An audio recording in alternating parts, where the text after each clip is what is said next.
Yes, so I'm here today. Hello, I'm Xander de Vries. I'm here today to talk about our first, as ASML, our first open source contribution to the Julia ecosystem, which is a package to make PowerPoints. And honestly, it's mostly my pet project to learn to code in Julia a little bit. And then Matthijs's pet project to learn how the open sourcing works within ASML. So we work together on this. So I guess my first job is to kind of convince you that it's useful to use PowerPoint to present your data. So I did my best. I'm not being paid by PowerPoint to make a kind of comparison here, but I did my best. And whether it's fair, it's for you to judge, obviously, right? So I came up with a few categories. So the first one is interactivity. So yeah, if you look at or these are kind of the things that I'm comparing to. So Notebook, Pluto or Jupyter. You can make a dashboard with Genie and also with Pluto. You can make a PowerPoint and you can make a PDF.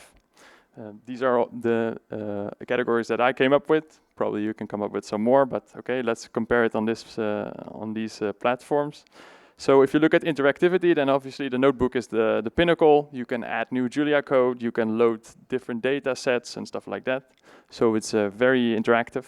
In a dashboard, you can not usually load new code, but you can actually insert new data, so it becomes at least somewhat interactive. In PowerPoint, you can put some animations, but basically all the plots that you put there are static, so you cannot really do that much with it. And a PDF is completely static. Then when we look at stability, I gave the notebook solution a minus because I've noticed in demos and in presentations that, well, it's not always the most stable. It may depend also on whether you have internet connection available or whether your packages can properly precompile. If you distribute with a project and a manifest, you're somewhat stable, but even then, I think it's like not as stable as just the more static solutions. And then with the dashboards, obviously you're more stable because you're hosting it somewhere, so usually that's okay. PowerPoint is very stable, obviously, and a PDF is also stable. Transferability, so how easy is it to pass it along in your organization? Well, with a notebook, it's somewhat difficult, right? You need to make sure that everyone has set up the Julia and its environment properly. With a dashboard, it's maybe easier if you host it somewhere. And with a PowerPoint and a PDF, it's very easy. And then, yeah, I came up with this term. I think it's a bit loaded, but it's like a composability. How easy is it to put like other stuff in your presentation or in what you want to present? Here you can also use PowerPoint to, for example, add a conclusion slide or something like that. Yeah, this is a category like that I just skip over. So basically, we found a use case for making a package that can make PowerPoints. So I looked into it a little bit. What is a PowerPoint? And I came to the surprising conclusion that a PowerPoint is just actually a zip file, which if you change the extension to zip and you unzip it, then you find out that it's like this just a folder of XMLs. And if you write the proper things to the XMLs, then the PowerPoint and you zip it again and you rename it to PPTX, then it will just appear in your PowerPoint. So it's really as simple as that. So I thought I'd give a short demo about how the package works. It's very bare bones. So let me see. And I heard something yesterday about praying to the demo god, so I'm doing that right now. Let me see if I can pull up something here. Is this mic also? No, it's not connected. I cannot type and hold the microphone, so. Okay. This working now? Perfect, yeah. Thanks. Okay, so clean Julia REPL. Obviously, I already loaded PPTX, but I'll do it again. So here's using PPTX. Then you can make a simple presentation structure with like open a presentation. If I look at the keyword arguments, then I think they are empty, but I know if you look at the documentation, probably there should be like a doc string. Let's check. Presentation. Yeah, okay, so there's some documentation on how to do this. So let me add a title there.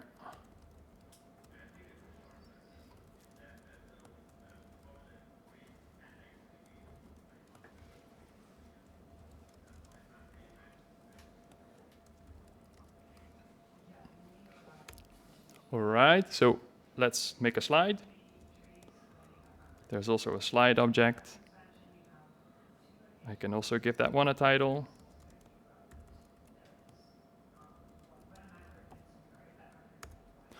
All right, and now basically all the shapes that you see in PowerPoint, they are like different objects. Maybe we can see if we go in PPTX what kind of shapes are supported.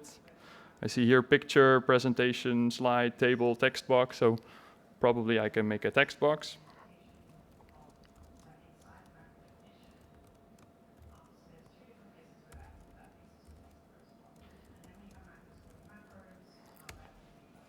All right, it also has some placement parameters that I can set, so I can place it from the left to the right and I can resize it.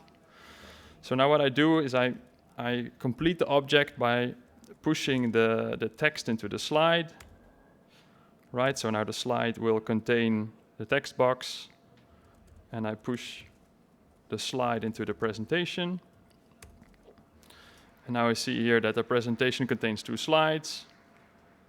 And if I now want to write it out as a PowerPoint, I can do write, I think.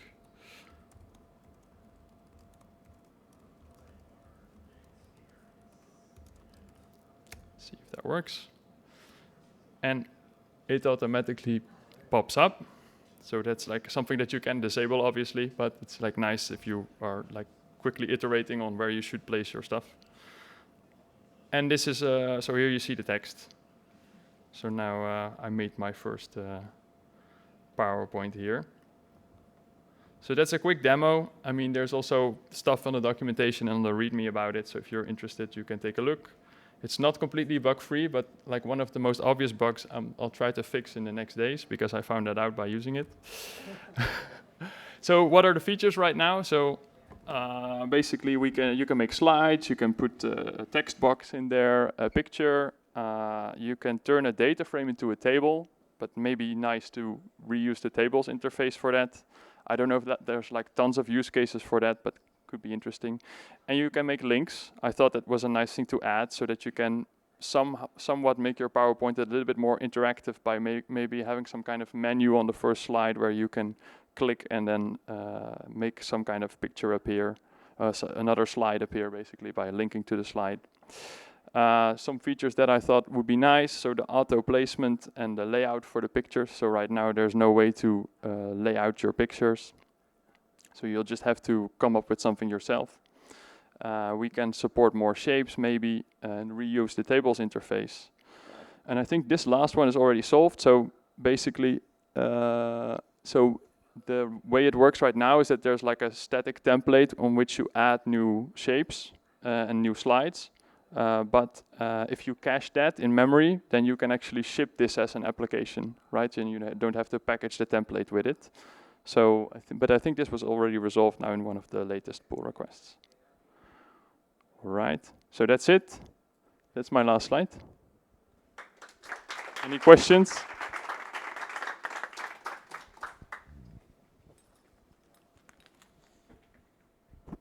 Thank you, Xander. Is it possible to use templates when making a presentation? Yes, you can actually use templates, I think. I don't know whether I can find that back, but yeah, you should be able to find that back in the README or the documentation. Yeah. Yeah. Nice, thanks.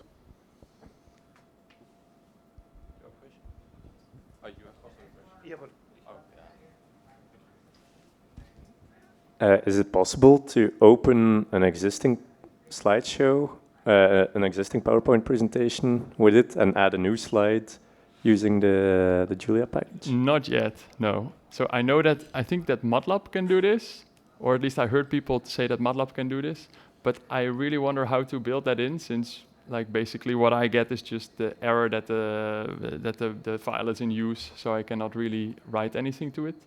But I suspect that PowerPoint uses, or MATLAB uses some kind of copy-paste clipboard mechanism. I don't know if I could do that as well, but right now it's not possible, no. One really quick question. Okay, where do you use it most in your daily life? I could imagine like when there's always a standard report to do, something you have to script, but maybe not the very individual fancy teaching slides? Is it like this? So Yeah, so I think the PowerPoint is a common way for example, our customer support to generate indeed automated reports. And since it's like one of the things that they rely on most, it was also on my list to put there, all right, to make this kind of tooling. So it's indeed for making automated reports. Yeah. Thanks. Yeah. Okay, let's give another round of applause to Xander.